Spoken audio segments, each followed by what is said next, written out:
Pemirsa, Yuda Arfandi, terdakwa kasus kematian Dante, menangis memohon agar tuntutan hukuman mati oleh Jaksa Penuntut Umum atau JPU dibatalkan. Ya, sidang lanjutan yang digelar di Pengadilan Negeri Jakarta Timur yang beragendakan pledoi atau mendengarkan pembelaan dari terdakwa. Dalam pledoinya, Yuda tak menampik jika ia melakukan kelalaian sehingga membuat Dante kehilangan nyawa.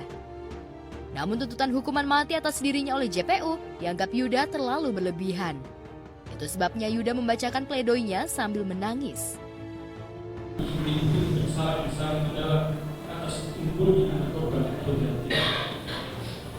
atas luka bagi keluarga yang ditinggalkan. Di tengah persidangan yang penuh tekanan ini, saya mengumpulkan menyampaikan mohon maaf yang sangat mendalam kepada keluarga korban, terutama kepada kedua orang tua korban almarhum Dante, pada masyarakat Indonesia yang telah terganggu dengan adanya peristiwa ini. Saya juga meminta maaf kepada kedua orang tua saya dan juga yang tercinta anak saya. Ketiga, dalam pemeriksaan saya telah berupaya memberikan semua fakta yang saya ketahui. Keempat, saya telah mengakui kesalahan dan juga menyesali perbuatan saya. Meminta maaf dan siap bertanggung jawab sesuai perbuatan dan kesalahan saya. Pada dasarnya kan memang maksudnya kita keluarga itu dari pertama kejadian itu kan maksudnya tidak menyangka akan terjadi begitu kan, nggak ada yang mau gitu. Tapi kan kita nggak bisa ngelawan takdir Allah ya. Kita ikuti aja, maksudnya kan Yuda kan udah membacakan nota pembelaannya, itu juga dari penasihat hukumnya gitu. Ikuti aja nanti. Tangis Yuda membuat suasana sidang mengharu biru karena hujan air mata itu juga terlihat pada keluarga Yuda yang hadir di persidangan. Yuda untuk mengajak anak korban almarhum Dante dan anak korban tidak pernah terpikir rencana, apalagi niat untuk melakukan pembunuhan berencana seperti yang dituduhkan kepada saya oleh penuntut umum dalam surat tuntutannya yang hanya bersandarkan pada keterangan saksi mahal. Dan harapan kami untuk mengalir pada persidangan yang mulia ini dan akan bermuara pada kebijaksanaan majelis hakim dalam memutuskan.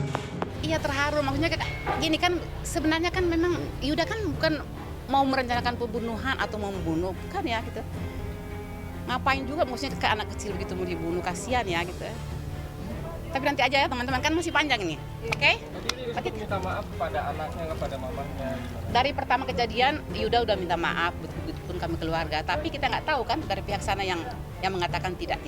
Orang saya ketemu ibunya, saya sudah minta maaf. Tapi ibunya, neneknya ya, maksudnya neneknya almarhum mengatakan tidak.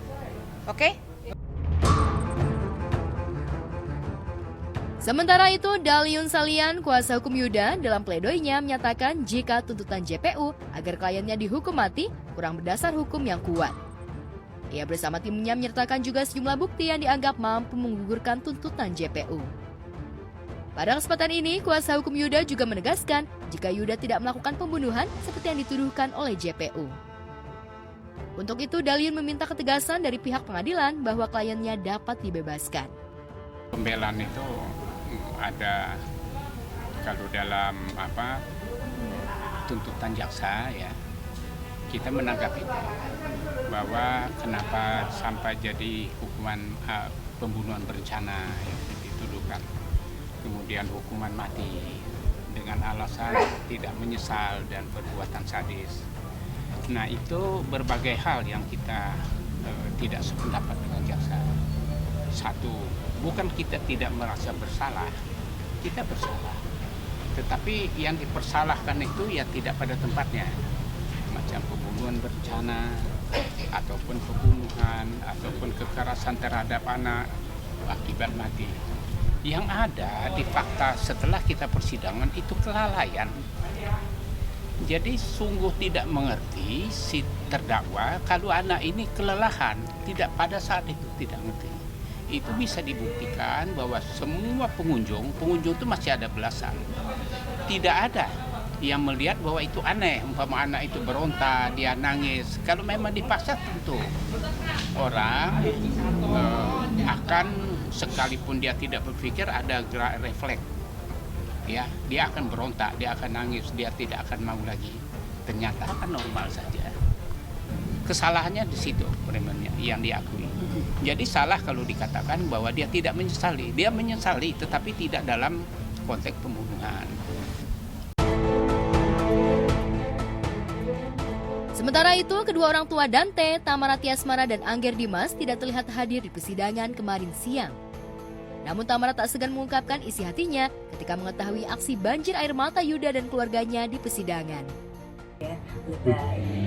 Kan kemarin aku dibilang gitu kan, sempat kan ya yang waktu mamahku lagi sidang datang waktu ada dokternya Dante, mamah megang fotonya Dante itu sama nangis-nangis, ada yang lewat salah satu keluarga dan bilang lebay, ada yang bilang acting, ada yang ngikutin gaya nangisnya mamahku, digituin kan. Sekarang kalau mereka kayak gitu, mohon maaf saya balas kan ya. Wajar lah namanya keluarga pasti membela. Dia akan belain, apalagi dia tantenya yang sangat garda depannya Yuda tuh kayaknya. Pasti dia bela, ya wajar aja sih, gak apa-apa. Tamara yang ditemui terlihat geram ketika disinggung soal seruan Yuda serta kuasa hukumnya yang menuntut dirinya dibebaskan dari tuntutan JPU, kemudian dipulihkan nama baiknya lantaran Yuda disebut-sebut tidak bersalah. Karena dia kan ditugaskan untuk membela kliennya ya, nah, kalau nggak dibelain nggak dibayar gitu sih pengacaranya. Jadi ya wajar aja kalau dia membela. Udah. Menurut aku sih hal wajar. Tetap percaya pada polisi, jaksa dan majelis hakim nanti yang menentukan. Terserah dia mau ngomong lalai kayak apa, kayak aku nggak peduli sama omongan dia. Apalagi omongan pengacaranya Yuda ya, sangat nggak peduli sih. Karena dia dibayar untuk membela si Yuda. Gitu. Semua keputusan balik lagi ke penyidikan yang kemarin dilakukan polisi, sama tuntutan dari jaksa penuntut umum dan majelis hakim. Ya, terakhir harapannya Kak? Ya harapannya semoga putusannya nanti bisa adil ya buat aku, buat Dante, buat keluarga dan buat semuanya. Semoga putusannya sesuai sama tuntutannya.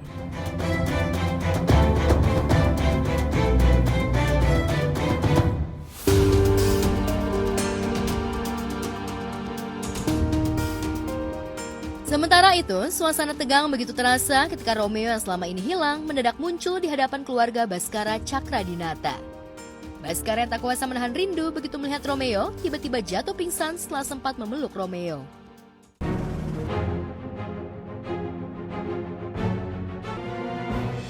Ini aku Pak.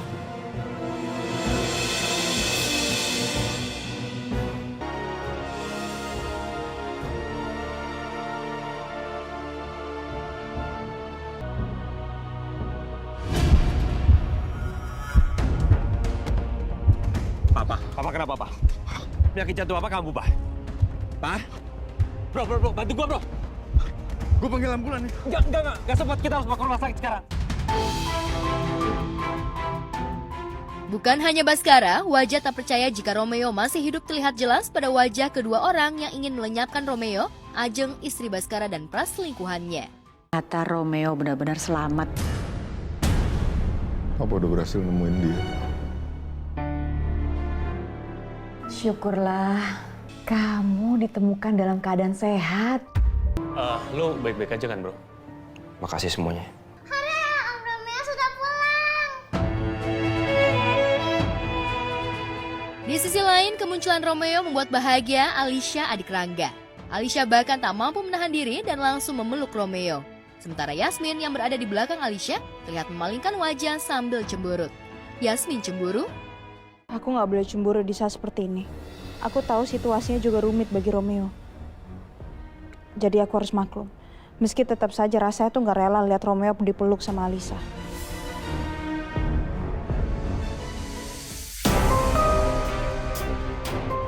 Romeo tahu isi hati Yasmin, sebab itulah ia menemui Yasmin dalam suasana romantis. Namun ketika keduanya bertemu, mereka justru mengungkapkan kecurigaannya pada Pras. Sehingga Romeo bertekad menjadi siapa orang di balik Pras. Pak Pras itu nggak bisa didiemin gini aja. Kalau dia mau ngebunuh kamu lagi gimana? Kamu tenang sayang ya. Cepat atau lambat, ya kita bisa tahu siapa orang di balik Pak Pras.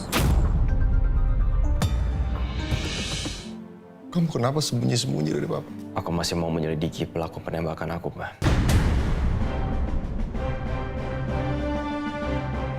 Tapi sampai sekarang aku belum bisa menemukan petunjuk. Kalau soal itu kan kamu tahu. Kamu bisa minta bantuan Papa. Dan Papa pasti bantuin kamu kok. Ya, Pak.